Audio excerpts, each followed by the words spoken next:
Toxic का teaser देखने के बाद मेरी सबसे पहली फीलिंग क्या थी? मुझे ऑनेस्टली लगा कि मेकर्स दो अलग अलग फिल्म बेचने की कोशिश कर रहे हैं। एक साइड पे इंटरव्यूज और प्रमोशन में बोला जा रहा है कि female gaze, powerful women, bold story telling और गीतू मोहन दास जैसे फिल्म मेकर का विजन होगा।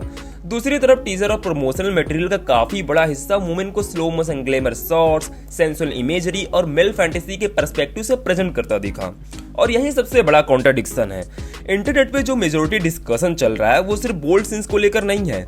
लोगों का एक्चुअल इशू ये है कि मार्केटिंग जिस चीज का प्रॉमिस कर रही थी, टीजर उसका अपोजिट फील करा रहा था। देखो, सेंसुअलिटी या सेक्सुअलिटी सिनेमा में कोई नई चीज नहीं है। हॉलीवुड से लेकर यूरोपियन सिनेमा तक मैच्योर कंटेंट डिकेड से एग्जिस्ट करता है। प्रॉब्लम तब शुरू होती है जब वुमेन को कैरेक्टर की जगह एक शोकेस आर्ट बना दिया जाए। अगर टीजर देखने के बाद ऑडियंस का पहला रिएक्शन ये हो कि अच्छा, इन एक्ट्रेसेस का रोल स्टोरी में इम्पोर्टेंट है या बस ऑडियंस को सेंसुअली अट्रैक्ट करने के लिए है, तो मार्केटिंग अपने आप सवालों के घेरे में आ जाती है। और मुझे लगता है कि इसी वजह से क्रिटिसिज्म इतना बड़ा हुआ। सबसे इंटरेस्टिंग बात यह है कि क्रिटिसिज्म सिर्फ कंजर्वेटिव ऑडियंस की तरफ से नहीं आया। काफी फिल्म लवर्स, सिनेफाइल्स और इवन यस के फैंस भी बोल रहे थे कि इशू इंटीमेसी नहीं है, इशू कॉन्टेक्स्ट है। अगर किसी सीन्स का इमोशनल या नैरेटिव पर्पस हो, ऑडियंस जनरली एक्सेप्ट कर लेती है। लेकिन अगर कैमरा बार बार सिर्फ बॉडी को सेलिब्रेट करे और कैरेक्टर को नहीं, तो फिर लोग उसे ऑब्जेक्टिफिकेशन बोलते हैं। और ऑनेस्टली मुझे भी टीजर देखकर वही फीलिंग आई। मुझे किसी एक्ट्रेसेस का नाम या कैरेक्टर याद नहीं रहा, बस ग्लैमर शॉट्स याद रह गए।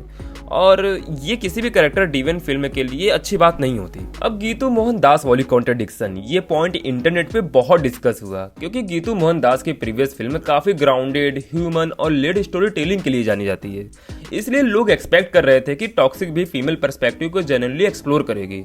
लेकिन टीजर देखकर काफी लोगों ने बोला ये फीमेल गेज कम और मेल फैंटेसी ज्यादा लग रही है। ऑब्वियसली देखो, सिर्फ टीजर से पूरी फिल्म जज नहीं की जा सकती। हो सकता है फाइनल फिल्म में कॉन्टेक्स्ट कंप्लीटली अलग हो, लेकिन टीजर का नाम ही होता है ऑडियंस को फर्स्ट इंप्रेशन देना।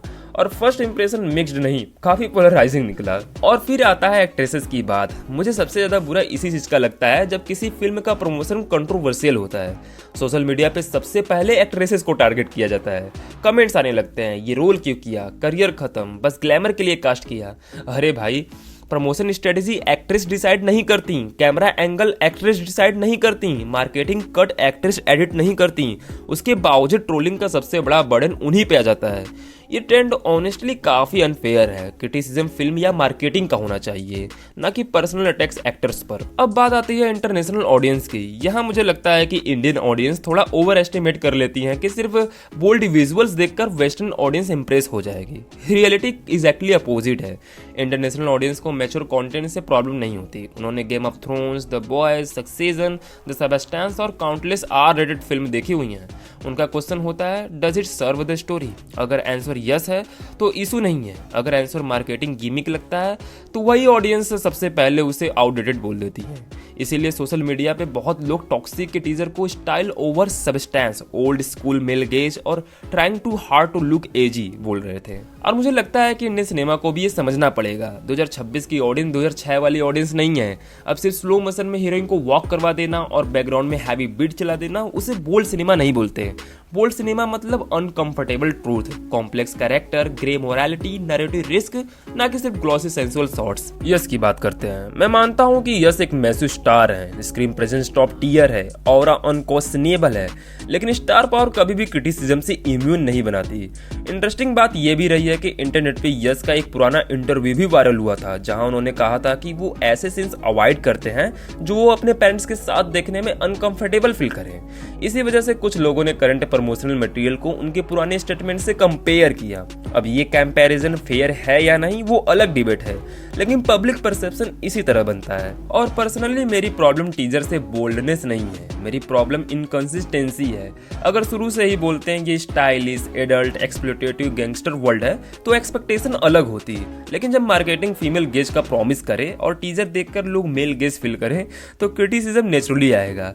और हाँ, इंटरनेट का दूसरा साइड भी एग्जिस्ट करता है। बहुत लोग टीजर को विजुअली स्टनिंग बोल रहे हैं। प्रोडक्शन डिजाइन, सिनेमेटोग्राफी, म्यूजिक और यश की स्क्रीन प्रेजेंस की काफी तारीफ भी हुई है। कुछ फैंस का मानना है कि टीजर सिर्फ मूड सेट करता है और फाइनल फिल्म में वुमेन का नैरेटिव इंपॉर्टेंस बाद में रिवील होगा।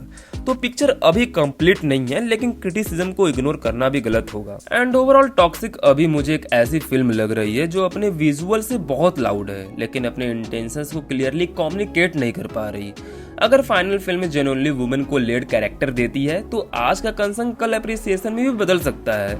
लेकिन अगर पूरी फिल्म टीजर जैसी निकली जहां वुमेन सिर्फ एस्थेटिक पैकेज बनकर रह जाती हैं, तो फिर क्रिटिसिज्म सिर्फ इंटरनेट ट्रेंड नहीं रहेगा, वो फिल्म की लेगेसी बन जाएगा। और आज की ऑडियंस ट्रेलर से ज्यादा स्मार्ट है, वो स्टाइल को अप्रिशिएट करती है लेकिन सबस्टेंस की डिमांड भी उतनी ही करती है।